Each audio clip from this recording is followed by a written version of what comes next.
We've had a few days now since the sweep of the Lightning. Looking back on Tuesday night, now that you've had a chance to process it, what do you remember most? Just the crowd, the atmosphere in that rink. I mean, obviously the series has its moments, but just being able to celebrate it with the fans and the city and the jubilation on people's faces. You look around as we're celebrating and looking in the stands, and people are hugging. I don't even think they know each other.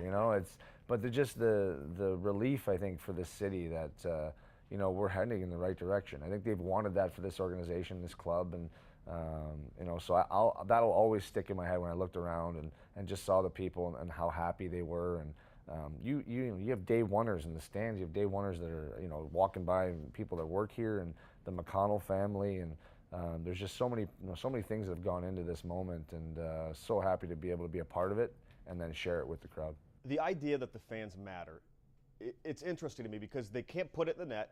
They can't block it from getting in the net. So from the athlete's perspective, how specifically do fans influence a game?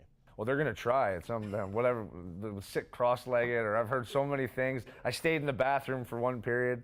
But just the energy that they bring. I actually said it when they tied it up 3-3 in that game. Our crowd easily could have went quiet, or it could have got a lot different. They started cheering.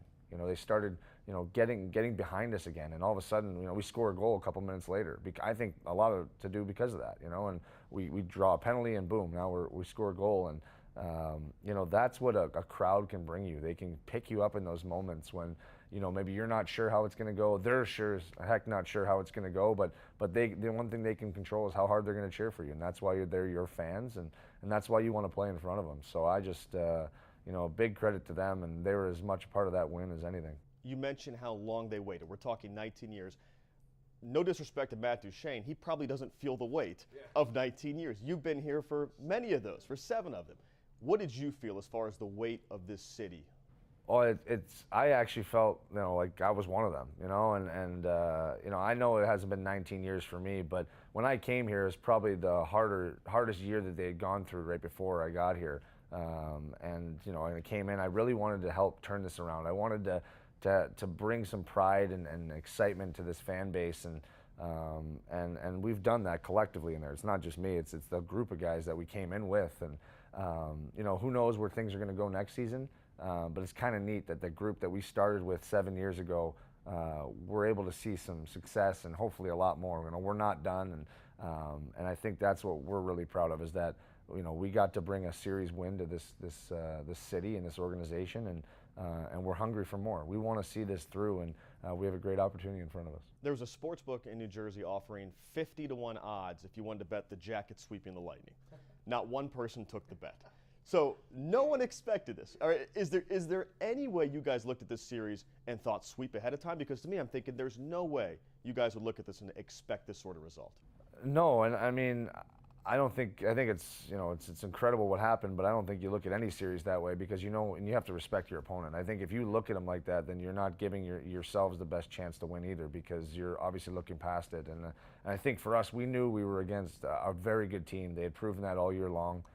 But one thing that I don't think a lot of people understand is the belief in our room. And it's easy to talk about, and everyone says it, but really we've gone through a ton in that room all year long. We've grinded, we've become a better team, a tighter team, and you saw that. You saw that put on display out on the ice, and I think that's what I'm most proud of, as probably the leader of this team, is that we've come together as a team, and we've really embraced what that means. You can talk about it, you can say it, but when you actually go out there and show, and you see us when we score a goal, I don't know who's more excited, the guys on the ice or the guys on the bench. I mean, it's a mosh pit on the bench, and the blocking, the shots, the sacrifices that guys make. I mean, that's what winning hockey is, winning cultures and good teams do, and we're showing that right now. And that's, I think, why we feel really strongly about what we did, and it's not just a flash in the pan. That's why we want more, and we're excited for this next round. I do want to ask you about that belief, because it's interesting. You get swept in the regular season by the Lightning 17-3. The combined score. They weren't even close. So how do you explain the 180 turnaround to get that thing figured out? Yeah, I think we went 19-5 on the scoring the other way this series. Yeah. So I think what it was an understanding of the commitment that's going to be needed to beat this team. I think we tried to play a certain style, or their style. We got caught up in playing and look at the result. So we said, if we're gonna, do this, you got to turn it into a little bit of a backyard brawl and play our style and commit to that as a group. I mean, it's not the most fun thing if you watch. I mean, it's different than maybe we've played a little bit, but it's successful and it works. And I think guys, as they saw that, were really bought in.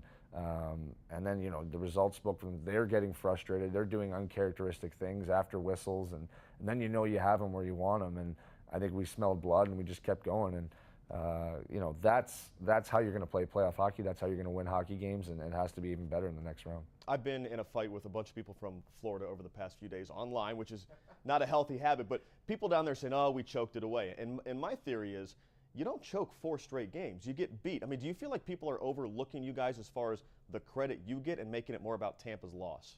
And you know what? I'm fine with that. I think we're going to need to earn our respect. We beat a great team, but we're a team that still is going to have to fight tooth and nail for that respect around the league and from fans. And that's a good position to be in. I feel that we did the job and beat that team because, like you said, I think 4 games in a row like that is an incredible feat against anyone. It doesn't matter who you're playing, especially a team like that. But I don't mind that we haven't earned it. We've only, and I'm tempering everything because it's true.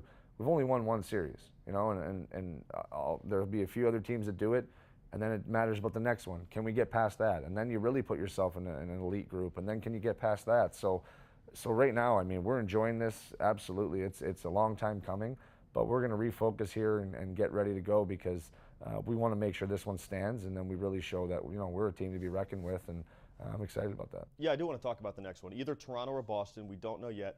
I'm not going to ask you who you'd rather face because you're too smart to take that bait. So let me ask you, though, how do you prepare? Do you watch film on both teams, or are you guys sitting back and just waiting? How do you get ready for a team you don't know who you're facing? Well, I think what's nice is that we are familiar with them. We recently played Boston, and then you have Toronto, who we've played a few times. They're in our conference, but yeah, we'll watch film on both, I'm sure, and prepare ourselves. But a lot of this, and what I've learned, especially from Torts, is that it's about us, and really at the end of the day, you can draw out exactly how you want to play against a team or what they do, but if you're not executing your game, then it doesn't really matter anyway. So I think a lot of the focus is going to be how can we get better, where can we improve in our game the next few days, so that we'll fine tune some things when we find out who we're playing, but we hit the ground running and we feel real confident in our game, and that's a dangerous recipe when you're really confident in your abilities, and the way we played last series, it's coming. If you had to give me a quick scouting report on kind of what Toronto and Boston bring, what kind of series are you expecting?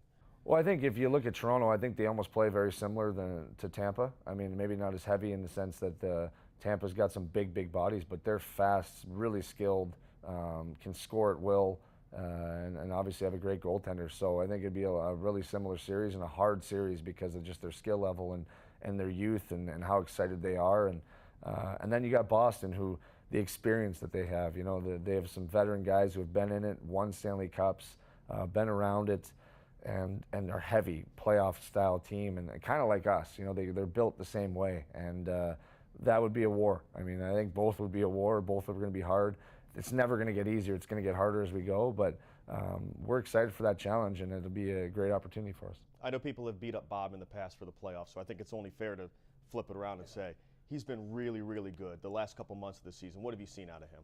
I just see a guy who's focused and calm, and when you see him make saves, that I always say he makes the hard saves look easy, that's when Bob's playing his game. And I think too, for us, we knew that we needed to get better in front of him. And I think that's where a lot of this talk about Bob, I mean, we're still letting in 3-4 goals a game. That's as much on him as it is on us. We're not playing great D in front of him. And you look at the past few games now, and it's we're committed, and we're doing what's necessary to make him feel good and allow him to see shots, and so he can make those saves. And then the hard ones, I mean, that's what his skill level brings. But you want to limit those, and I think Bob right now feels real confident that he doesn't have to make every Superman save possible. He can go out there and play his game, and we're going to back him. And that's a fun thing to see right now because he's a 2-time Vezina Trophy winner for a reason. The other guy making a lot of saves is David Savard. Does he have extra padding on under there? I asked him because I said, why does it never hurt you and it hurts me a lot more for some reason? He's outstanding. I think he's built for this type of hockey. You look at him, he's a heavy guy. He loves the battle.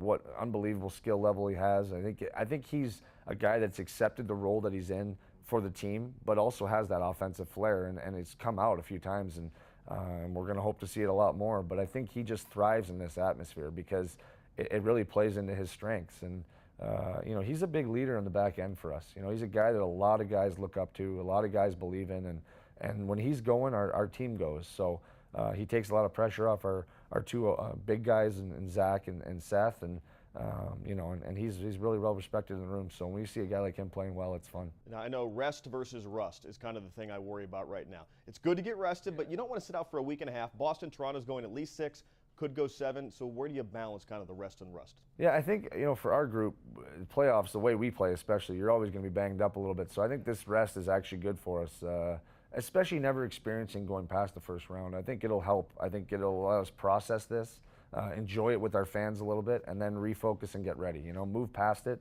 have the few days to enjoy, and then, get ready. And I think, the leadership in there from top to bottom, from coaches, we're focused. We know this is not the end. This is just the beginning, and I think that's what's going to allow us to make sure that we come into this next round guns a-blazing like we were before, and we're hungry, man. We're hungry to continue, and we know we're going to face a great team, so we're excited for that challenge again, and proving people wrong. I mean, that's what we want to get to. We want to get to becoming a respected organization, and we feel like we've been working towards that, and this is how you really cement that, is in the postseason, and we got a great opportunity in front of us. Yeah, final question, which you kind of alluded to right there. There's not a 5-year-old on a pond anywhere in the country dreaming of making it to the second round.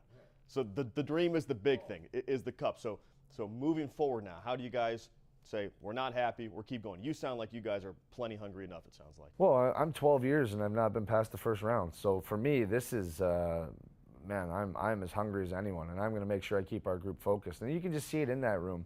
With all the unknowns going on, the big talk is we have a chance here to do something pretty special. With whatever's going to happen next year, we have a chance, and that's why I talk about coming together as a team. I mean, these are the moments as players and for fan bases that you'll remember forever. These teams and how they came together, and what an opportunity we have in front of us. So let's not waste it. Let's make sure we embrace this and put our best foot forward. And I think that hunger right there, in having a chance to make history, is enough for this room tenfold. So we're excited about that. We're excited about making this city of Columbus proud, this fan base proud, and ourselves proud, and we'll see where this goes.